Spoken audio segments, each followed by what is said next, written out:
Bayangkan kamu duduk sendirian, bukan karena sepi, tapi karena lelah. Lelah mencari jawaban, lelah ingin dimengerti, lelah merasa sudah tahu banyak, tapi hidup tetap terasa kosong. Di titik inilah, Jalaluddin Rumi tidak datang untuk mengajar. Ia datang untuk mengajak diam. Buku ini tidak bernama Fihi Ma Fihi tanpa alasan. Artinya sederhana. Di dalamnya ada apa yang ada di dalamnya. Tidak ada sistem, tidak ada urutan rapi, tidak ada bab yang berkata, inilah kebenaran. Yang ada hanyalah percakapan, renungan, dan sindiran lembut yang seringkali justru menusuk ego kita. Jika dunia sofi mengajak kita berpikir, maka fihi ma fihi mengajak kita merasa. Dan malam ini, kita tidak sedang membaca Rumi, kita sedang didatangi oleh Rumi. BB1. Mengapa manusia selalu gelisah? Rumi pernah berkata, kurang lebih begini. Manusia tidak menderita karena tidak tahu. Mereka menderita karena merasa sudah tahu. Kalimat ini terdengar sederhana. Tapi jika direnungkan, ia menghancurkan banyak kepastian palsu kita. Kita hidup di zaman penuh jawaban. Google selalu ada. Video penjelasan ada di mana-mana. Tapi mengapa kegelisahan justru semakin dalam? Rumi melihat akar masalahnya bukan pada kurangnya ilmu, melainkan pada ego yang ingin diakui sebagai sudah sampai. Menurut Rumi, selama manusia masih ingin terlihat pintar, ia belum siap untuk bijaksana. Karena kebijaksanaan selalu dimulai dari pengakuan, aku belum tahu. Di Fihi Ma Fihi, Rumi sering berbicara kepada murid-muridnya yang datang dengan dada penuh teori, tapi hati yang tertutup. Ia tidak memarahi, ia tidak mendebat, ia bercerita, ia menyindir, ia tersenyum, lalu membiarkan murid itu sadar sendiri. Rumi percaya kebenaran tidak bisa dipaksakan masuk ke kepala. Ia hanya bisa tumbuh di hati yang rendah. Dan mungkin itulah sebabnya kita gelisah. Bukan karena hidup ini sulit, tapi karena kita terlalu sibuk mempertahankan citra diri bahwa kita sudah mengerti hidup. BAB 2. Guru, murid, dan kesombongan halus manusia. Dalam Fihi Ma Fihi, Rumi sering berbicara tentang hubungan antara guru dan murid. Tapi jangan bayangkan hubungan formal seperti di sekolah atau universitas. Yang Rumi maksud adalah hubungan batin, antara yang merasa tahu dan yang masih mau belajar. Rumi pernah berkata bahwa banyak orang datang kepada guru bukan untuk mencari kebenaran, melainkan untuk mendapat pembenaran. Mereka tidak bertanya untuk memahami. Mereka bertanya untuk membuktikan bahwa pemikiran mereka sudah benar. Dan disinilah Rumi mulai nakal. Ia tidak menjawab secara lurus. Ia justru memutar, bercerita, mengalihkan topik. Bukan karena ia tidak tahu jawabannya, tetapi karena ia tahu. Jawaban yang dipaksakan hanya akan menguatkan ego. Menurut Rumi, guru sejati bukan orang yang menambah pengetahuan, melainkan orang yang mengikis kesombongan halus dalam diri muridnya. Kesombongan yang sering tidak kita sadari. Kesombongan yang berbunyi seperti ini. Saya sudah baca banyak buku. Saya sudah paham konsep ini. Saya berbeda dari orang kebanyakan. Rumi melihat ini sebagai hijab, tirai tipis antara manusia dan kebenaran. Karena selama seseorang masih ingin dianggap pintar, ia belum siap untuk menjadi jujur pada dirinya sendiri. Rumi tidak anti ilmu, ia sangat menghormati akal. Tapi ia mengingatkan, akal hanyalah alat, bukan tujuan.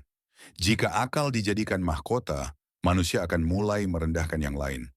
Jika akal dijadikan jembatan, manusia akan sampai pada kebijaksanaan.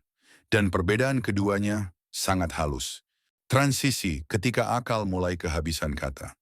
Setelah berbicara tentang ego, guru, dan cinta, Rumi perlahan membawa kita ke satu titik penting. Batas akal manusia. Bukan untuk merendahkan akal, tetapi untuk menempatkannya dengan jujur. Disinilah banyak pembaca merasa tidak nyaman. Karena kita hidup di zaman yang mengagungkan penjelasan logis. Rumi tidak menolak logika. Ia hanya bertanya, apakah semua hal yang paling bermakna bisa dijelaskan dengan kata-kata? Keheningan, kesedihan, kehadiran, cinta terdalam, semua itu nyata tapi sulit dijelaskan. Dan menurut Rumi, di sanalah manusia mulai benar-benar hidup. BAB3, cinta yang salah kita pahami. Jika ada satu tema yang sering disalahpahami tentang Rumi, itu adalah cinta. Banyak orang mengira Rumi hanya berbicara tentang cinta romantis, puisi indah, kalimat manis. Padahal di Fihi Ma Fihi, cinta sering muncul sebagai sesuatu yang menyakitkan ego. Rumi mengatakan, cinta sejati bukan membuat kita nyaman, melainkan membongkar diri kita. Cinta yang benar tidak selalu membuat kita merasa dimiliki, tetapi sering membuat kita merasa kehilangan kendali.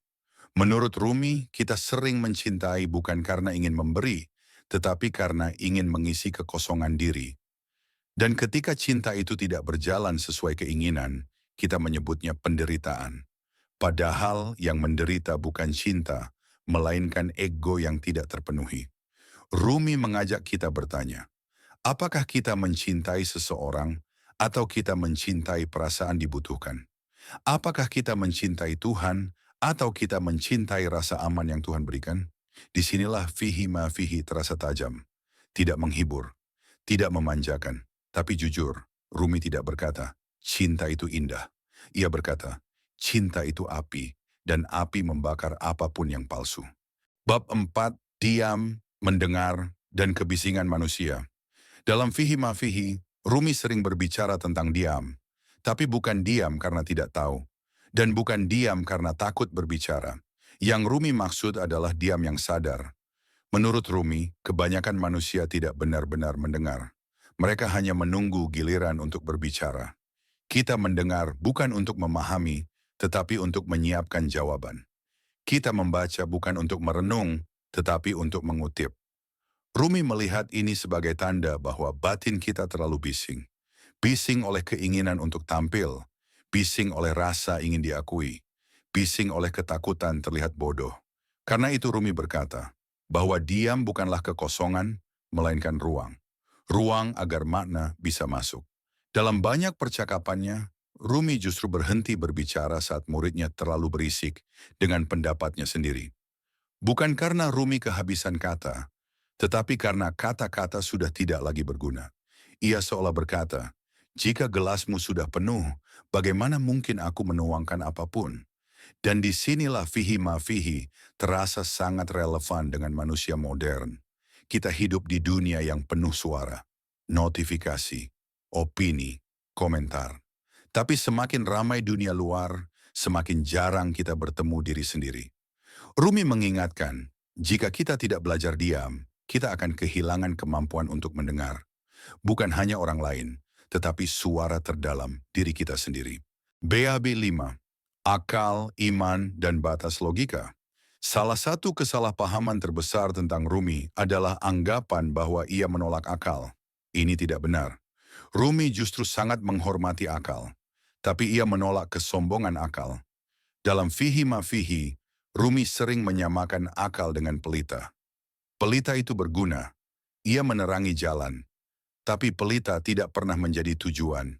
Masalah muncul ketika manusia berhenti berjalan dan justru memuja pelitanya. Menurut Rumi, akal sangat berguna untuk memahami dunia luar, tetapi sangat terbatas untuk memahami makna terdalam kehidupan.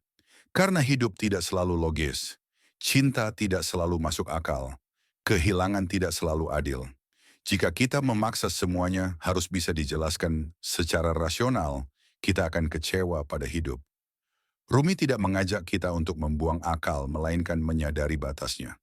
Ia berkata, kurang lebih seperti ini, ketika akal berhenti, bukan berarti perjalanan selesai, justru disitulah perjalanan sebenarnya dimulai. Ini bukan ajakan untuk menjadi irasional, ini ajakan untuk menjadi utuh. Manusia bukan hanya pikiran, manusia juga rasa, dan pengalaman batin tidak selalu bisa diterjemahkan menjadi teori. Bab 6, menjadi manusia yang utuh. Setelah semua renungan ini, Fihi Ma Fihi perlahan membawa kita pada satu kesimpulan besar. Tujuan hidup bukan menjadi orang yang paling tahu, melainkan menjadi manusia yang paling jujur. Jujur pada keterbatasan, jujur pada luka, jujur pada pencarian. Rumi tidak menawarkan jalan cepat menuju kebahagiaan. Ia tidak menjual ketenangan instan. Ia justru mengajak kita bertemu dengan diri sendiri apa adanya. Menurut Rumi, manusia yang utuh bukan manusia tanpa masalah, melainkan manusia yang tidak lari dari pertanyaan hidup. Ia menerima bahwa hidup kadang membingungkan, jawaban tidak selalu datang, dan pencarian itu sendiri adalah bagian dari makna Rumi mengajak kita berhenti bertanya. Apa gunanya semua ini? Dan mulai bertanya, apa yang hidup ini sedang ajarkan kepadaku?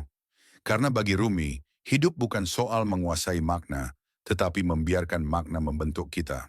Penutup, ketika buku ini selesai, perjalanan baru dimulai fihi ma fihi, bukan buku yang selesai ketika halaman terakhir ditutup.